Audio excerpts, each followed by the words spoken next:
С недавних пор вся моя жизнь превратилась в одну любовь. Рисую ли я картины?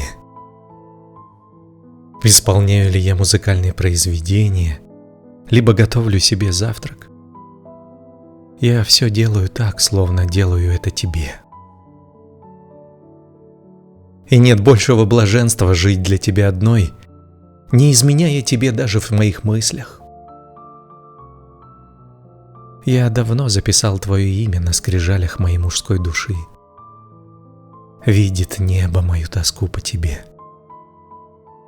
и словно понимает меня.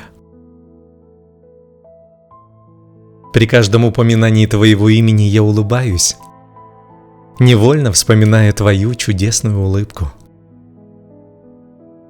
Несмотря на всю благосклонность, что испытываю к тебе, я всегда понимал очерченные границы, за которые не мог перейти, как бы я ни старался.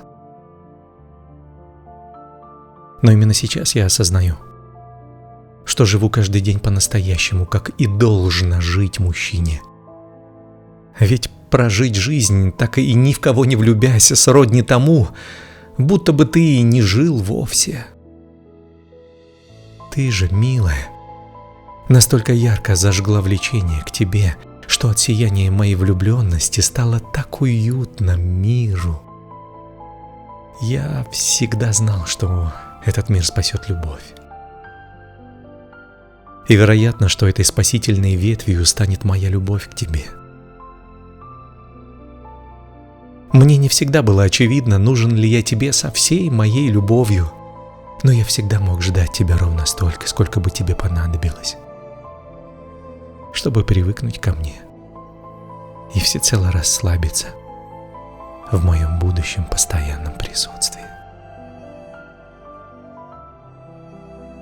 Возможно, мое поведение покажется неразумной тратой ограниченно невозвратимых часов жизни, но я не могу спорить с Богом, даровавшим мне в награду любовь к тебе. К тебе, девушке, которой я готов служить денно и ночно. Во мне нет ни капли подобострастия или лакейства. Внутри меня огромное желание заботиться о твоем покое и удовольствии. Ведь это так кардинально отличается от раболепия. В моих глазах ты слывешь женщиной необычайно рассудительной и мудрой, но приблизило меня к тебе желание созерцать твой образ. Я обожаю смотреть на тебя, целуя глазами всю тебя, все, что одето на тебе, все, к чему прикоснулся даже взгляд твой. И даже закрыв глаза, я продолжаю взирать на тебя. Мне налюбоваться тобою хочется, и не могу напиться тобою, понимаешь? Если однажды ты вспомнишь обо мне в повседневной рабочей сутолоке, знай, что в мысли твои я пришел в ту минуту лишь потому, что именно сейчас я думаю о тебе. Мы, люди, когда-то умели вот так вот дистанционно общаться мыслями друг с другом. Сейчас же от этого умения осталось лишь вот это. Ты вспоминаешь меня потому, что я сердцем своим созерцаю тебя. И признаюсь, что никого красивее тебя не видел от создания мира.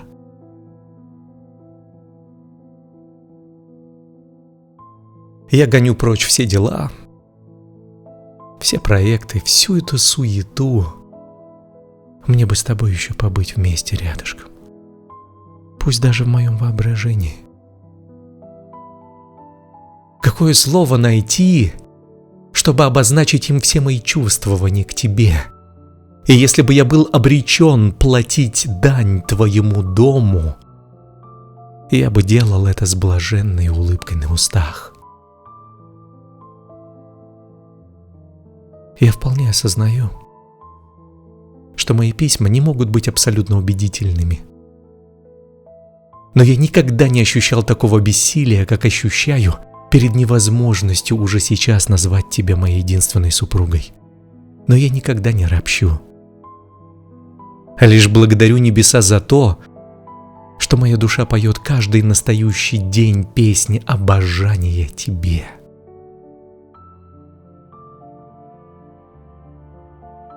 Насколько тонок мир людских чувств.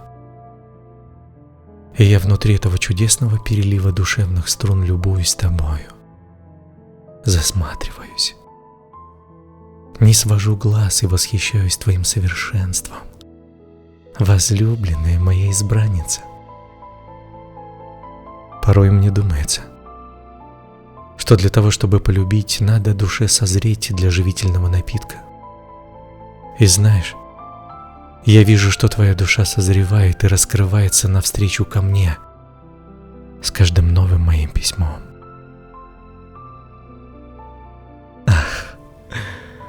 Ах, если бы я мог управлять временем так, как мне заблагорассудится, то я без сомнения обратил бы время назад, чтобы в годы, когда ты была маленькой девочкой, я мог бы играть вместе с тобой в песочнице и строить песчаные замки на берегу моря. И я всеми способами бы устроился учиться в той же школе, где обучалась ты, чтобы защищать тебя от школьных хулиганов и носить твой портфель до твоего дома. А если бы ты захотела куда-то полететь на самолете, я так хотел бы быть командиром того лайнера, чтобы наиболее бережно парить в воздухе, неся тебя, мою драгоценность, на крыльях теплой машины, в которой ты будешь мирно спать.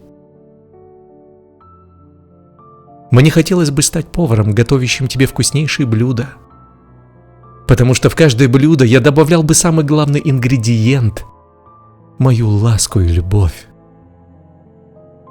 И если бы я мог управлять не только временем, но и всем сущим, то я стал бы твоим теплым пальто или пуховиком и берег бы тебя от прохлады.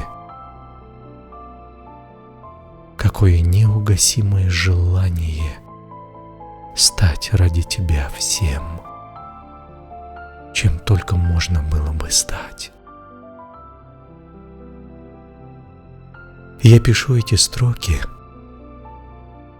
а мои руки торопятся озвучить все прекрасные мысли моего влюбленного сознания. Неужели так можно любить всего лишь одну женщину? Одну. Я думаю об этом минута за минутой.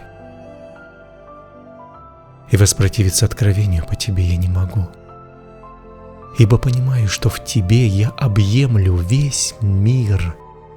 Ты стала всей моей вселенной, что мне нужна. До сладкой дрожи, до умопомрачения, до последнего вздоха я буду славить тебя и благодарить каждый твой шаг. Меня считают несчастнейшим парнем, ведь тебя до сих пор нет рядом со мной. Какое-то сплошное мучение. Но я считаю тебя моей самой близкой и желанной. Тысячи пар по всей земле живут в одной квартире, но порой становятся чужими друг другу. Ты же на протяжении столь долгого времени являешься моим родным сердцем, отдохновением моим, лаской моей, ягодкой моей вкусной, желанной гостьей моей необъятной души, и я хотел бы прожить с тобою всю мою жизнь. И по сути я уже живу тобою, так, как могу, как мне то дано небом. Несмотря на то, что ты в моей судьбе невидима, ты все же есть. Когда я иду в театр, то покупаю места на двоих для себя и тебя. И несмотря на то, что это место будет пустовать во время спектакля, оно все же твое, когда я сажусь за руль своего автомобиля холодными зимними днями, то включаю подогрев сидений для нас двоих, несмотря на то, что в тот миг тебя нет в моей машине, и я всегда покупаю 2 чашки кофе, даже если вторая чашка останется нетронутой за столом, но она все же твоя. Да, я похож со своим чудачеством на странного парня, но все это каким-то образом возвышает меня над действительностью мира. Сегодня вечером я буду перед сном читать вслух книгу, и буду читать так, будто бы ты слушаешь меня рядом, лежа на боку. И пусть нам обоим приснятся самые красивые, разноцветные, добрые сны о нескончаемом лете.